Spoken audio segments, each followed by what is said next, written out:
saking kersaning hyang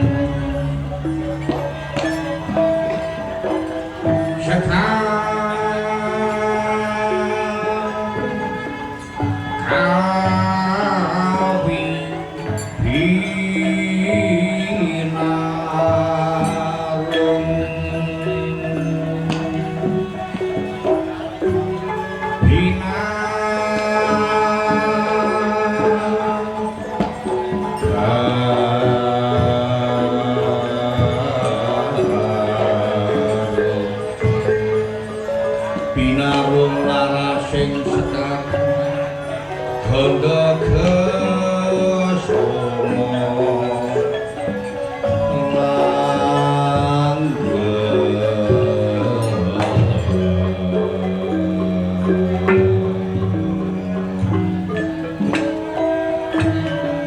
dene niki kinaryo dadya tepo yang tulodo tulang kane prosajono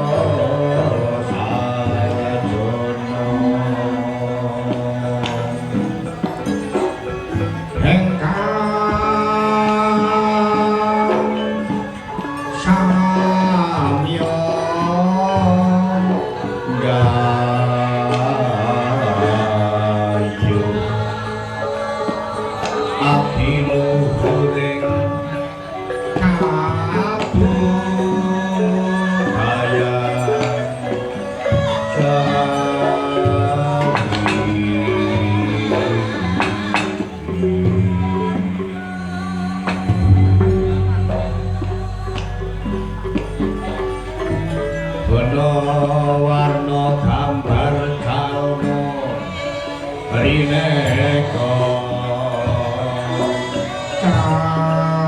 kalmo miring warna gambar kalmo rineka kalmo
ayu saceklek.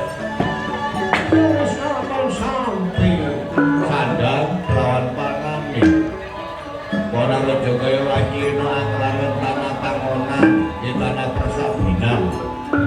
Wani sopo langsung dateng kadang piyambak. Bila ketinggalan di Sheila.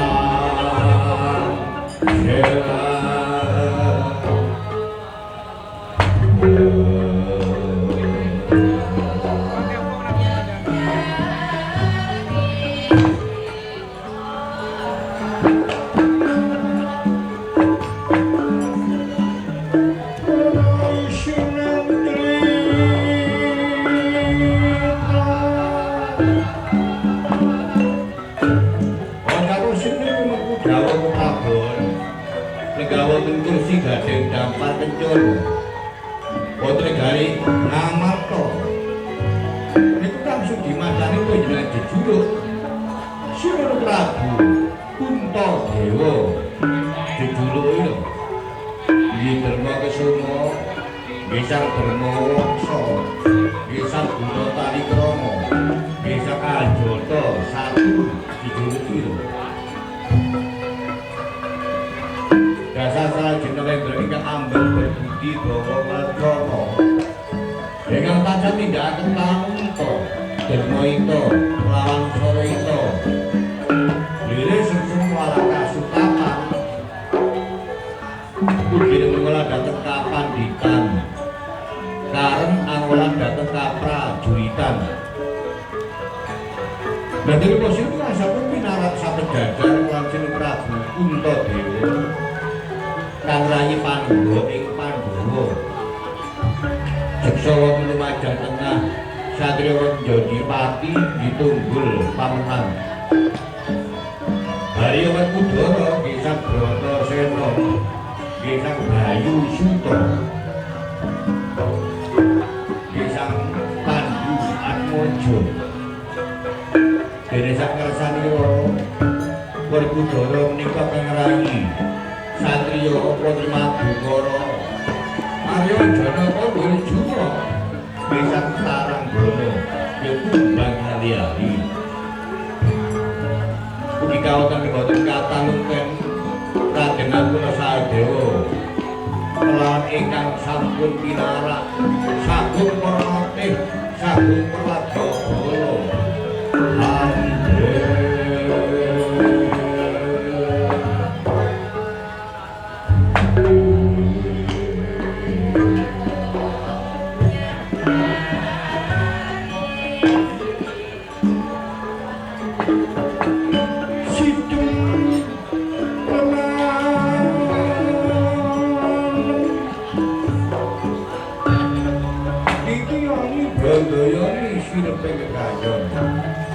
datang sabawane walang alisih prananan datang oba samira datang wonten ingkang lumampah ingkang kapiyasa saking Pandhawa Wisnumanira para pradonga binarung swarmi ibu Aranggana ingkang pinuju anggo kadi wonten kraton negari Ngamarta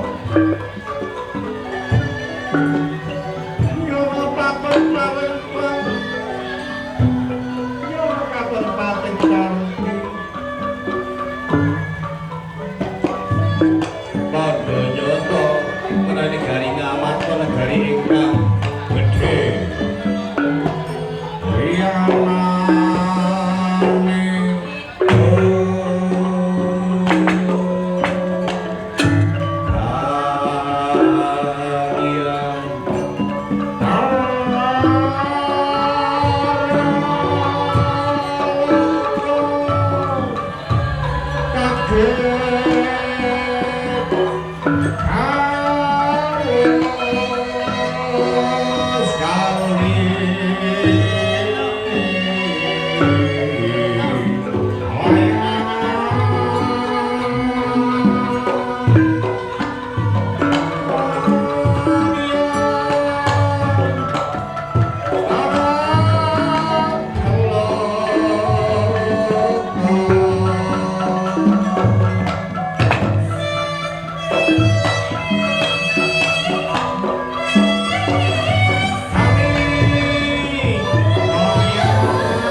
tekan guna lan bisa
mangku-mangku Yayi Prasun Piji saka Garicing Netra Lekring Wardoyo lan kumuku sing pasaran panjenenganing ingsun on kang mangayur menawa kersaning ingsun kaya dene adiku Patih Tambak Gagem Yayi Tambak Gagem kaya dene Muradosa nawi cecek suring naketaken bebasan andalem gedhi ana setetes handagi ngono dalem sampel panjenengan kepingin mundut atur para Yayi Tambak Gagem ora kage nang matura lan piring ingsun Yayi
ingkang Rai Patih Tambak Gagem sinuwun dudu nyantur kawon ngarsaka duka sinuwun kang Rai sadèrèng matur para madyawa kusana dumateng dengan tiga dalem keparing ingkang Rai katuraken syukur pangabdi hamika nyuwun handhape kepada Yang Dewaji Yayi Tambak Gagem tak trima Yayi sembah sugeng atur para pada kunjo pangitawan ingsun sumrambah lan para Yayi durawan anggen dalem nampi katampi asta kekalih kapejang boten pustaka lumebet dhateng Jojo hanya tentang jimat kaya ingkang parigi Yang Dewaji iya Yayi kepeno anggen para marak sepuh kula kanane pinahi arsa mbagekno sagung para Kadang Pandhawa sing andika sumangga sinuwun manggo-manggo dhisik kang padha marang sebo sapedadak lan panjenengan suka den adiku wong bagus wong teguh Bratasena ya Werkudara Adi Sena becik wartamu Yayi saka kajeksan Lumajang Tengah mangaen ana kananing pendhapa negara Kamarta kene Yayi ora gage nang matura Adi Sena yono mangun jurang mangun juring kote simbar tekan saja putung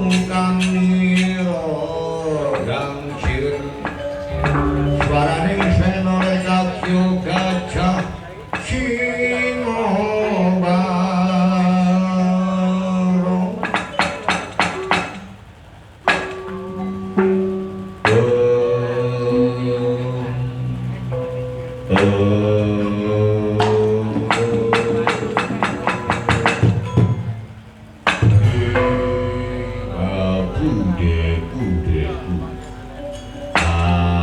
Kunto bareng kakangku.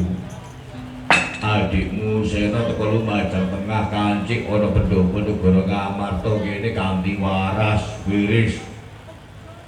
Bektine adikmu Sena katur bareng Kunto kakangku. Ya Adi Sena tak tampa Yayi.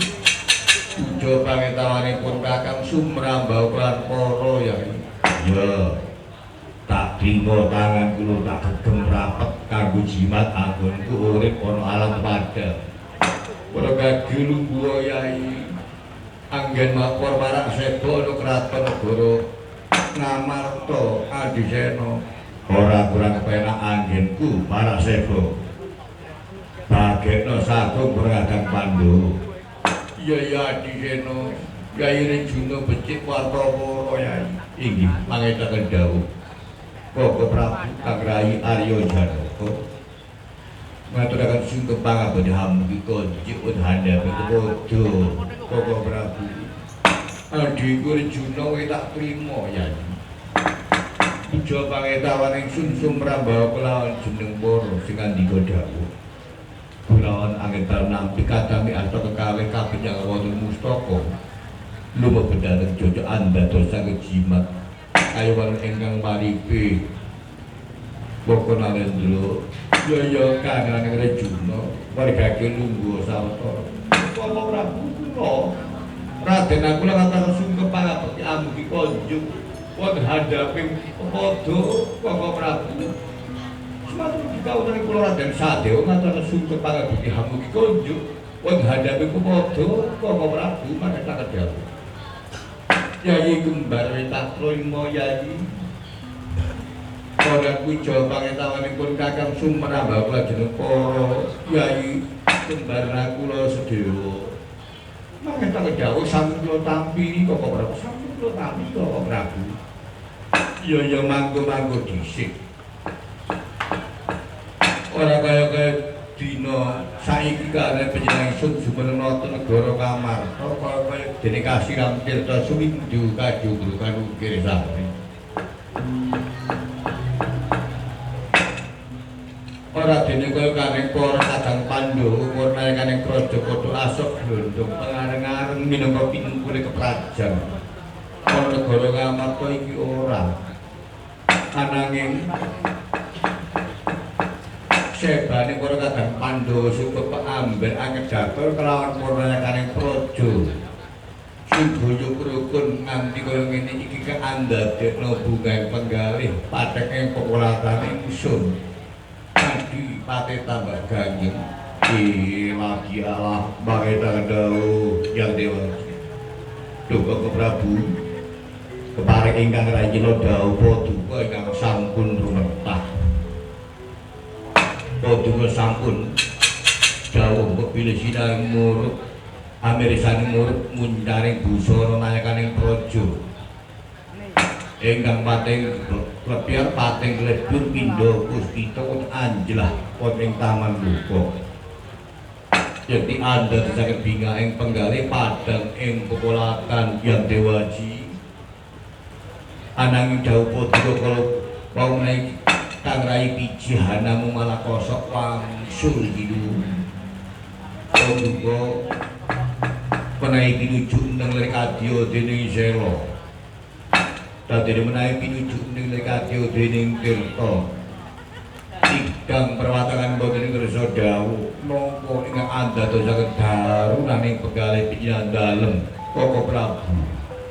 Ratri paring dawuh ki mawon dumateng Kang Rai Patih tambak gagem. Mbok bilih Kang Rai saged damel kepadang dumateng manapa paduka ingkang pinuju peteng nun. Mbok bilih Kang Rai saged babati gumbala dhateng manapa paduka ingkang pinuju rengket. Mangetaken dawuh kawula nuwun.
ngamarta Regenopati tambak ganggeng. Jumlahne penggalih pindha lata ketalu tirta penggalih. Lata majasi godhongan ketalu ketendang tirta banyu. Itu dene kadya dene kayu ampun ketalu ombake ware pedhot kaya ting lembak-lembak geganjangan penggaling sang nata.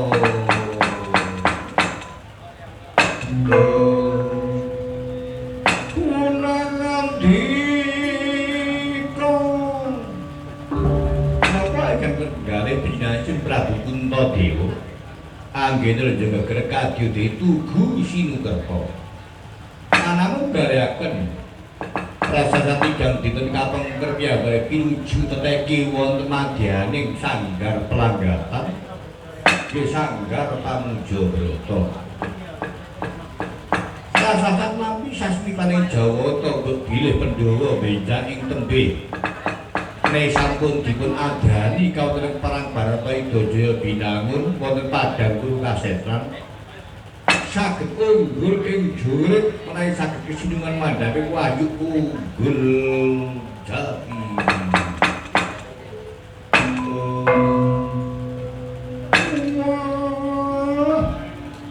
Nek niku saya krasa umpami den gagasan saanggar jita tiasing kalbu.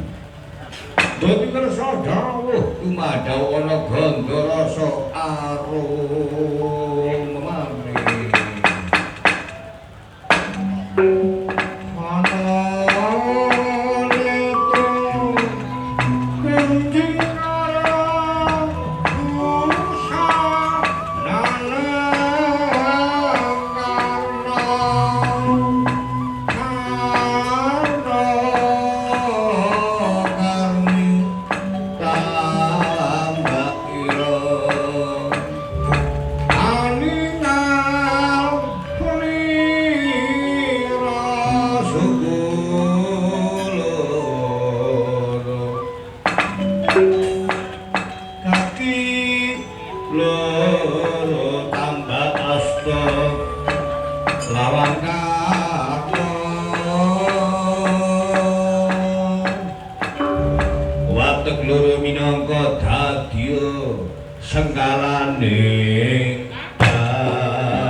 Yai tambak ganggeng yai dengan dikodawu Koko Prabu mbok bilih wonten lupute kang rai matur kula dawuh duka kang sampun tumentah saupamya kang rai Kapidara pakunjaran hanamung goreng resa napa malih kang rai Kapidara pati hanamung nderekaken dawuh duka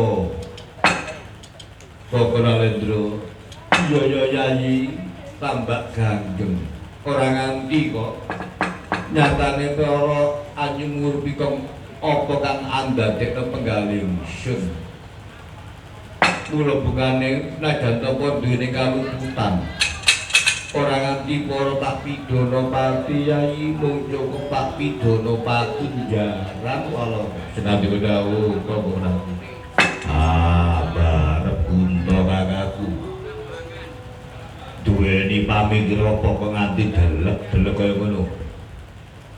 Omong marang para Kakang Pandhawa wedhana para Kakang Pandhawa kena Pandhawa iso maring sesuluh lan bareng Kunta kakaku Inggih Koko Prabu mangetaken dawuh semanten kang rayi monggo kawedharaken sabda kemawon Koko Nalendra. Mangetaken dawuh Koko Prabu sampun dipenggalih piyambak kang rayi nakula disemedya sabjati napa yang andadosaken wonten penggalih Paduka. Semanten kang rayi Sahadewa sabyantu napa yang andadosaken wonten penggalih Paduka Koko Prabu. Iya ya Adisena pun tak garwani. Para pelantun kakang iki manggon ana tanah negara Ngamarta iki prasasat karek ngitung dina. Dina ganti sasi ganti taun banjur menawa ana kandha lakon Kresna Duta ana kono pucukane perang Bharatayuda Jaya Binangun. Ateges para pelantun kakang njaluk baline negara Ngastina saka para kadang Sata Kurawa. Mula bukane ora selak perang Bharatayuda Jaya Binangun kaya-kaya bakal kelakon. Yayi para pelantun kakang sesuk bakal unggul ing jurik ana padang Kurukasatra mungsuhan para Sata Kurawa. Nanging para pelantun kakang kudu kesinungan kudune Wahyu unggul jati minangka unggul ing jurit kanca baka ana padang Kurukasatra Adisena. Ana ndi dununge kudune Wahyu tak olatane. Krana kanane wangsit utawa isik sing tak trima. Adisena kudune Wahyu ku ana madyane kono Dilbaya. Sing nglati para kadang Pandhawa kabeh kudu amjur kudu mlebu ana kono Dilbaya. Ana kono bakal kesingan mudune Wahyu unggul jati. Yo, dina kapan para kadang Pandhawa padha tata siaga aja ditara semayane menemben maneh padha mlebu nang wana Dilbaya. Mupaya mudune Wahyu unggul jati mang. Ya Adisena nek kaya ngono ya Dik.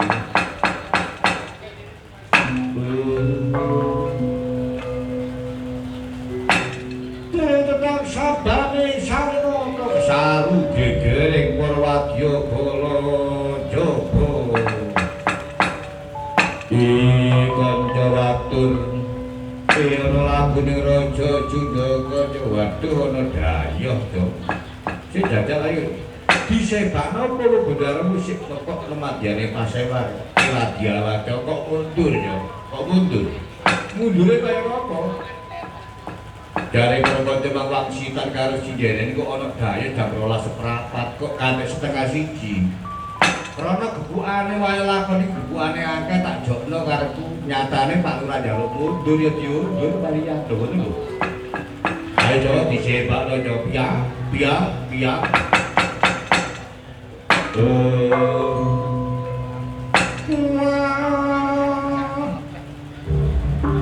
Sinten ingkang diyogyatan pundak terantaran Bawiyak ngampe kebasane. Kota-kotamu kijil saking negari Wiwarawati dalenging Pandhawa Sinalendra Bathara Kresna minggah dhateng Banbin Binatura negari Ngamarta kadherekaken Tamputra ingkang mijil saking negari Traju Tresna Bambang Steja nggih Buma Narawasura kadya dene loro anggil Wiyak Pasewakan.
deleng umlecing saking radya bala sing ana njaba kaya tamu sing padha luwat penyang ndoko negara Ngamarta kene. Jajal yayi para mundur sawetara ya enun papan panggonan tamu kang padha marasake. Mari tak dawuh Dewati.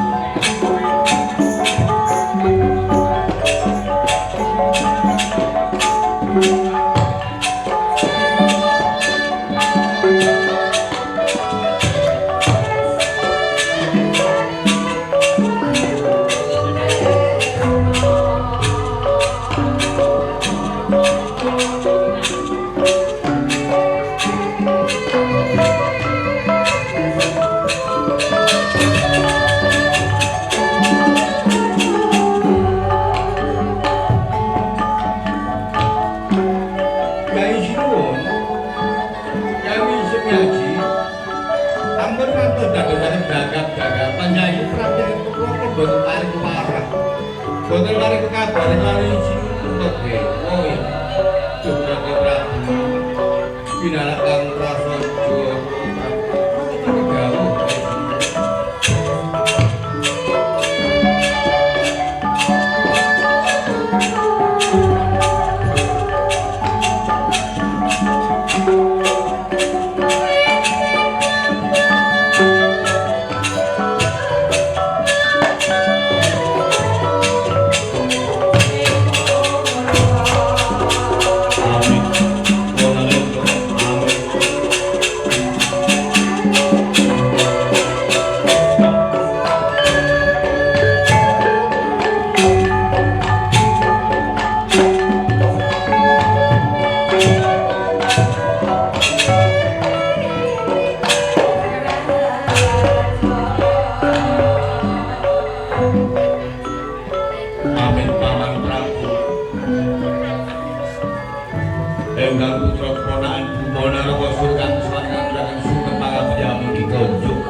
Pinarakan prasaja dawuh Nyai Setiaji ketakan jalan.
Antadewa ngaturaken sungkem pangabekti Koko Prabu. Yai siwun sampun kula tampi, Yai. Ah, Gilideng kakakku teng. Adikmu Sena ngatur bekti teng.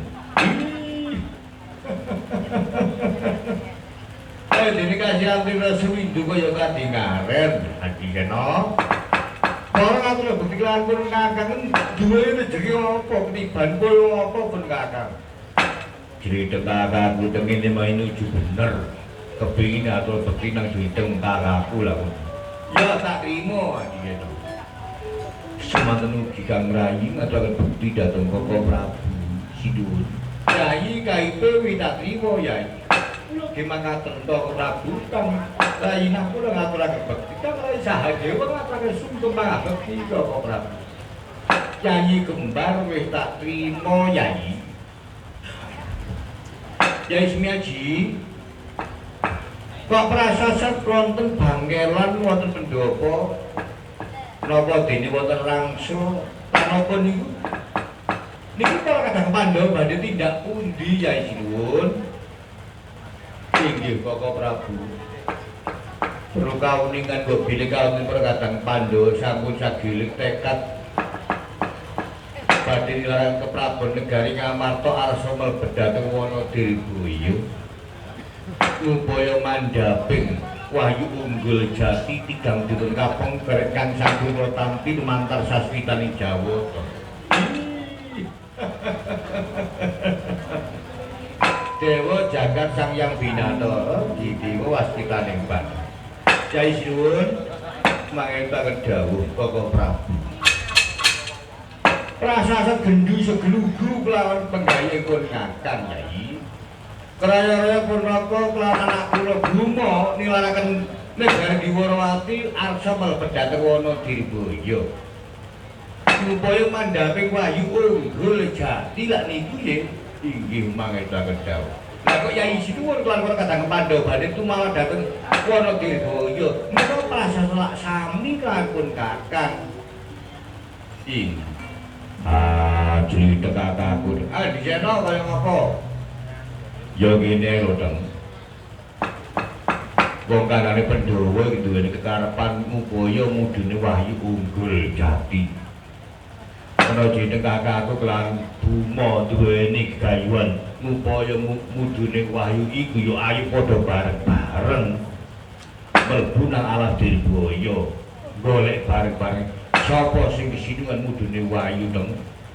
Krana kono wis tau ngomong menakananing dudu manungsa sing golek mudune Wahyu, tapi Wahyu sing mudhun golek wadah sing resik, golek wadah sing suci, golek wadah sing bening lak yo ngono iki. Lugune ya kaya ngono. Ya kula bukane Teng, ayo padha bareng-bareng nang Wanadiribaya. Sapa sing kesinungan iku kok Wahyu sing bakal goleki wadah dhewe. Adi Sena. Ngene lho ya. Jajal para bakal supaya mudune Wahyu kate gawe apa sih, ya? Ah, midul kandhane barep Kunto kakakku. Sasmita sing ditrima iku kaya-kaya sapa sing kesinungan mudune Wahyu Unggul Jati besok ing tembe. Kena ana kandha lakon pecaing Baratayuda Jaya Binangun bakal unggul ing jurit, Teng. Adi Sena. Kula bukan besok lamun kok ana pecahe kandha lakon Baratayuda Jaya Binangun ana padang guru kasetran. Sing dadi kusure Pandhawa sapa, Dik? Ya awakmu tekun, Kakang. Iya. Sing duweni pakmi perang Baratayuda Jaya Binangun kang aran kitab Jitab sapa, Yai? Ya awakmu, Teng. Kula bukan, Yai. Pun kakang iku anggere lagu-lagu para kadang Pandhawa gak saiki tok nganti besok. Pun kakang dadi kusiring Pandhawa, pun kakang sing bakal ngatur strategine perang ana padang guru kasetran pun kakang. Nganti nila pun kakang kaya-kaya wedi duweni perjanjian kelawan ratu ning kayangan Suralaya.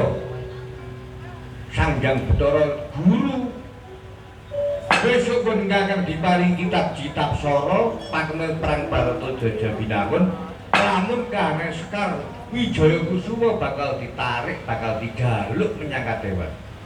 Janji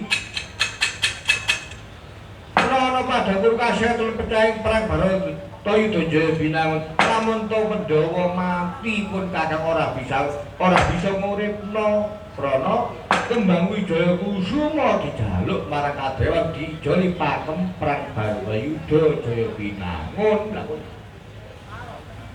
Ya dong. Lho bukane. Aku njaluk sepisan iki yo, njaluk sepisan iki ae. Karena anak wono Dirboyo Mudine Wahyu Unggul Jati para Katang Pandhawa tak pendyak aja kok bacotno mlebu ana wono Dirboyo. Supaya Wahyu Unggul Jati mudhun menang karane putraku kinasih Buma Narakasura Bambang Setejo. Lah ngono. Buma iki dadi ratu ana Trajutrisna, duweni kelungitan ngapunjul. Lah banjur upama kanane duweni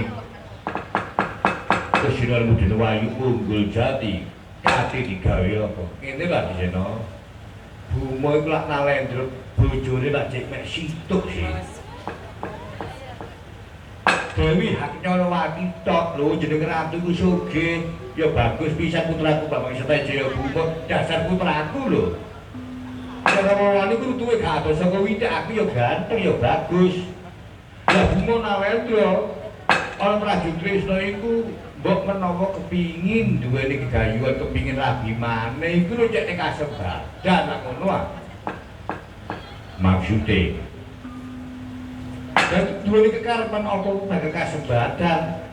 Umpama mumungsuh karo sapa ae bakal unggul ning jurit.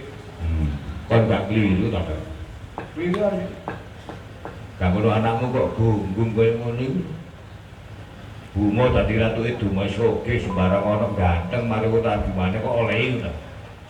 Kate kapan maneh, Yai kate kapan maneh lho ngono lho. Mbok menawa lek Kesinan Mudine Wahyu iku duweni kekarepan apa ae bakal kasembadan. Umpama sing dikarepno iku bareng mari bajare bojone wong lho. Digayuno Buma dikarepno Buma. Ya najan to perang Bharatayuda, najan to ana nganti padudon Buma unggul.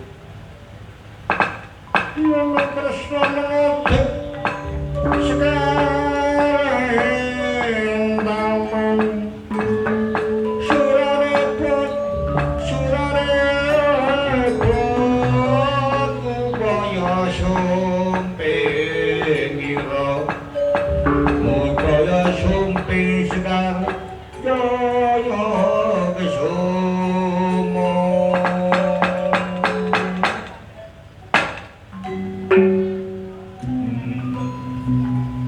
Adisena kaya apa Yai? Pun Kakang borong apa dadi kersa-kersane Adisena? Bareng bunta karaku. Prana wangsile Jawata iki mudhun nang Pandhawa nang bareng bunta kakakku. Mula bukane Pandhawa gelek tekad Mubaya Mudine Wahyu Unggul Jati menyang wana Dirboyo. Rawi-rawi bakal tak rantas malang bakal tak putuk. Adisena kuwi dengar aku. Sing para dedep iku sapa ya? Delok apa Kakang. Kena karena para iso duweni Sasmina rawi bakal tak rantas malang bakal tak putuk. Lamun to sing para dedep iku ya iki kok sepun Kakang Yai. Gak peduli Deng. Gak peduli Kresna, gak peduli sapa ae. Lamun dadekno kepalang anggene Pandhawa mlebu wana Dirboyo. Bakal tak brasak, bakal tak pedhot. Menawa den pedhot kaya apa najanto digungket kaya apa. Para wani kan kok Kang. Sing tak wani duduk karo jeneng kakakku. Nanging kananing tumindahe Kresna sing nalisir saka bebener menggat karepane wong kang pinuju apik dinuju upaya kaunggulane jurit dibener. Lah nek para wani lan pun Kakang krana Wahyu bakal tak anjing surup nang Buma. Buma sekali kaya ora metu ora Joko. Tandingono Kadang Pandhawa. Iladialah bekawuk tandingono Buma terus pawita kaya ora meneh ngasih.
Papan Gaduk Gedeglang Galejo Mongso Bujuwo Dikir ketekatan Yang wono dibuyo Iya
Yayi tambak gageng Yayi sekali wedawa Koko Prabu mula kanane kiramu perkataan Pandhawa kabeh ayo melu menyang Wanadiribaya ya dene kananing Kakang Narendra Diwarawati supaya dirampungi lan Gatotkaca lan Antareja Pandhawa kabeh ayo padha mlebu nang Wanadiribaya ninggalno kraton negara Ngamarta upaya mudune wahyu unggul jati Yayi tambak gang lan perkataan Pandhawa iki pawetake dawuh Kang Prabu ngatur siwun